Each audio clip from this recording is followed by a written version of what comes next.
Hey guys, welcome back to SourceFed Nerd. I'm Trisha Hirschberger, and today I've compiled a top 10 Disneyland ride list for you. It was actually really hard. My top 10 should all be #1 in my opinion, and I couldn't even include Disney California Adventure or any of the other awesome Disney parks because I had way too many rides to fit into a top 10. So, after much debate, here is the top 10 Disneyland rides a la Trisha. Number 10.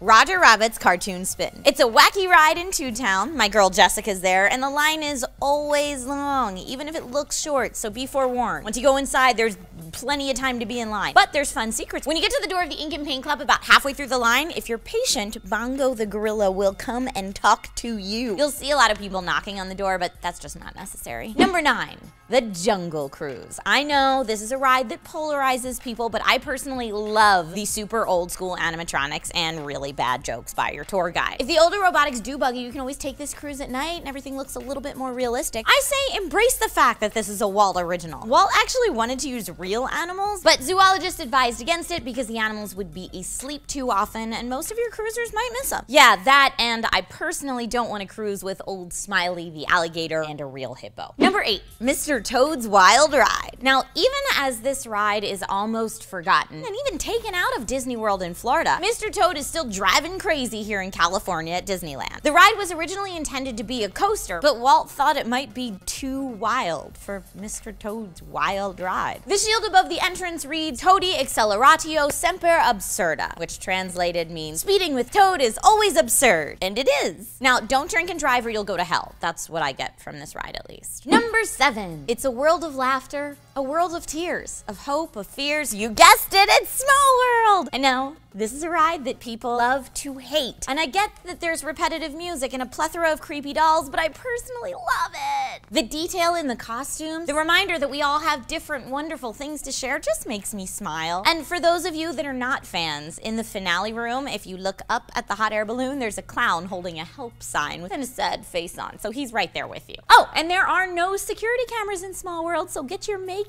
out on, but not in front of the kids. Number 6. The Matterhorn bobsleds. Now, the Matterhorn is a coaster like no other. It's an American coaster enthusiast landmark for being the first tubular steel continuous track coaster in 1959. And the mountain is huge. Well, I mean, it uses forced perspective to look huge, but it's a huge mountain in the center of Disneyland. Now, I have no idea what the actual storyline behind Matterhorn is, but I make up a new one every time I ride it, and it always includes a Yeti, glowy crystals, snowstorms, and yodeling. Also, there used to be a half basketball court inside the structure above the coasters that many believe is still there. Number 5. The Haunted Mansion. Now, this list would be incomplete without the Haunted Mansion. In true Disney fashion, it's more spooky than scary and has oodles of really cool effects to bring the friendly haunts to life. The stretching room, the doom buggy, your ghost host voiceover, also awesome on Espanol. Madame Leota and the crazy catchy music makes me wanna hurry back.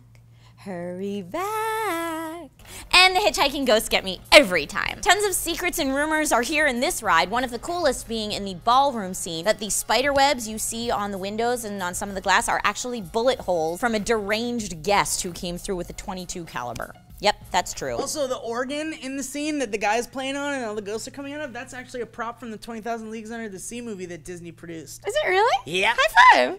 That's awesome. In at number 4, yo ho, a pirate's life for me. Now, even though I personally am not a fan of Johnny Depp being smattered throughout, this ride is still awesome. The Disneyland version is the original. It was Walt's favorite ride, and it's way longer than the Florida version. And from starting in the Blue Bayou to the finish, it takes you to a completely new world. The women now chase the men for stealing their pies, but I kind of like the original where the men chased the women and tried to steal their pies. Also, did you know, sadly, that this is the last ride that Walt personally worked on?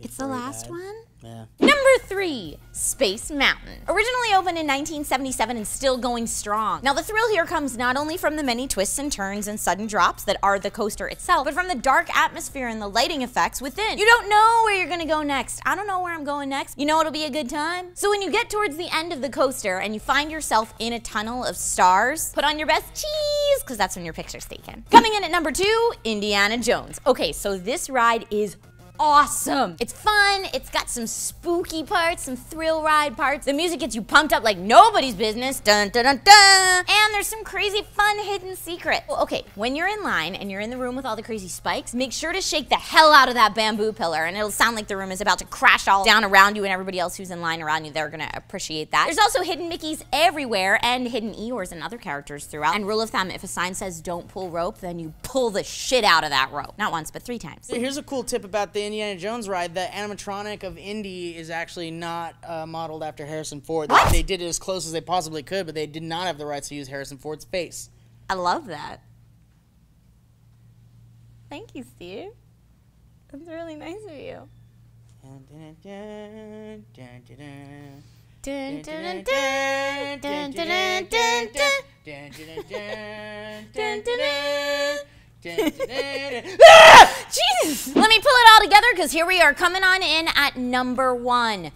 I gave it to Splash Mountain. It's a $75 million log flume. So you get the drop and the water to cool you off midday in an amusement park, but Splash Mountain is really so much more. It's based on the 1946 film Song of the South, which you can't even get your hands on anymore because it's scandalous. So this is like the only way that you get to see Brer Rabbit and Brer Fox and Brer Bear through Slip and Falls and the Laughing Place and go to the Briar Bush. You don't want to be thrown in there, no. And then you get to zippity-doo-dah all day. It's one that I would really try to talk even my wussiest friends. Steve, are you still here? Yes, into going on. Despite the big drop, the amazingness inside makes it intense. So this is number 1 for me because of the overall Disney magic that's just infused throughout. Everything is satisfactual. So that's my top 10 list for Disneyland rides. What's your favorite Disney ride? Would it be from Disney World maybe, or Tokyo Disney, or Euro Disney? Let us know in the comments down below. Don't forget to like and subscribe if you haven't already. You can click this annotation, or you can go to SourceFed.com and see all of our typed out stuff. We've got SourceFed, we've got SourceFed Nerd, there's tons of videos. We do a lot of stuff here. My name's Trisha Hershberger, and yay, Disney! I go every day, but I can't afford the annual pass that's like the golden ticket to Willy Wonka's chocolate factory because it's like a lot of money.